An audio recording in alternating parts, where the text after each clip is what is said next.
الحمد لله رب العالمين والعاقبة للمتقين والصلاة والسلام على سيد الأنبياء والمرسلين والحمد لله رب العالمين. معزز ناظرین اکرام السلام علیکم ورحمۃ اللہ وبرکاتہ. الحمدللہ ثم الحمدللہ میں آپ کے لیے لایا ہوں انوار الاحادیث کا گلدستہ.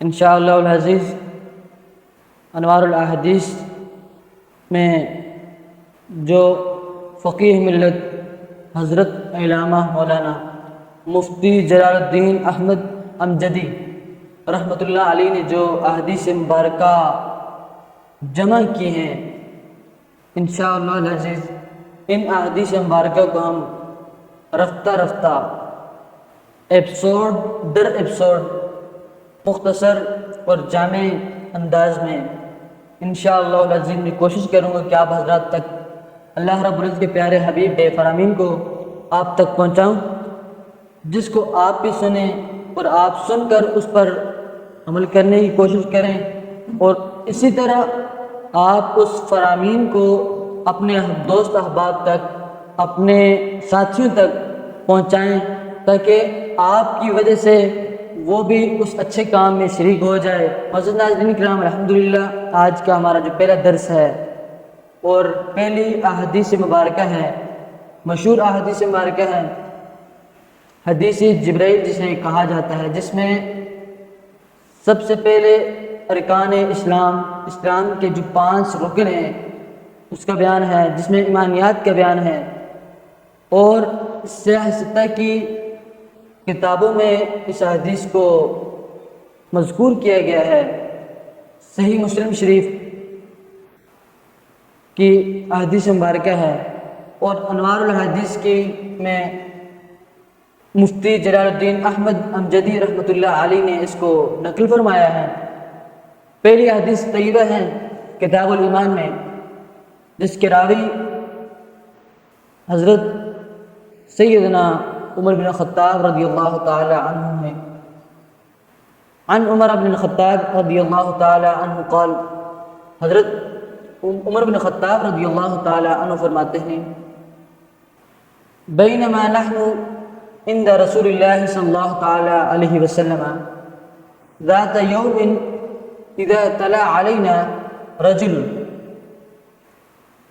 حضرت عمر بن خطاب رضی اللہ تعالی عنہ نے فرمایا کہ ایک روز ہم رسول اللہ صلی اللہ تعالی علیہ وسلم کی خدمت میں حاضر تھے کہ اچانک ایک شخص حاضر ہوا، شدید و بید الثیاب، جس کے کپڑے بہت سفید تھے، شدید سواد الشعر، اور جس کے بال بہت سیاہ تھے، بہت کالے تھے، لا یرا علیہ اثر السفر، جس پر سفر کا کوئی اثر نہیں تھا، سفر کا کوئی نشان نہیں تھا، ولا یعرفہ منا احد، اور ہم میں سے کوئی اسے پہچانتا نہیں تھا.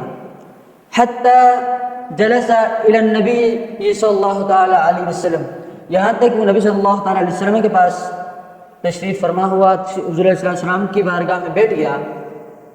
فاسند رکبتیہ الی رکبتیہ، اور اس نے اپنے گھٹنوں کو حضور علیہ السلام کے گھٹنوں کے ساتھ ملایا.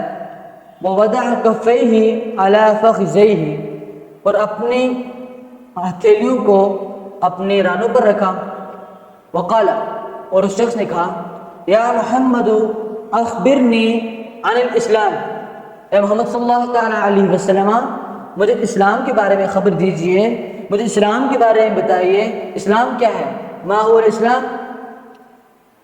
قال، آپ صلی اللہ تعالی علیہ وسلم نے ارشاد فرمایا، الاسلام ان تشہد ان لا الہ الا اللہ وان محمد رسول اللہ صلی اللہ علیہ وسلم.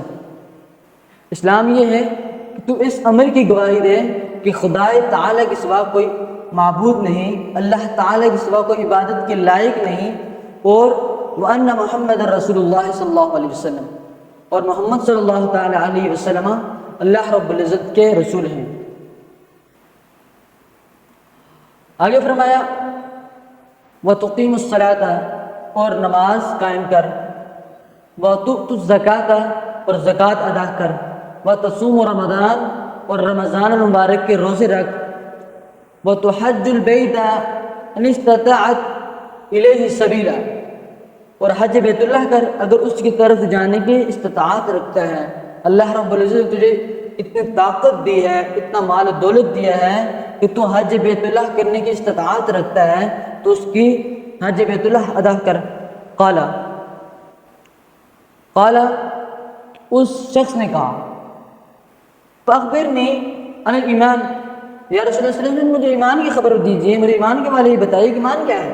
قال آپ صلی اللہ علیہ وسلم فرمایا ان تؤمن باللہ وملائکتہ وکتبہ، یہ کہ تو ایمان لا اللہ پر اور اس کے فرشتوں پر اور اس کی کتاب پر۔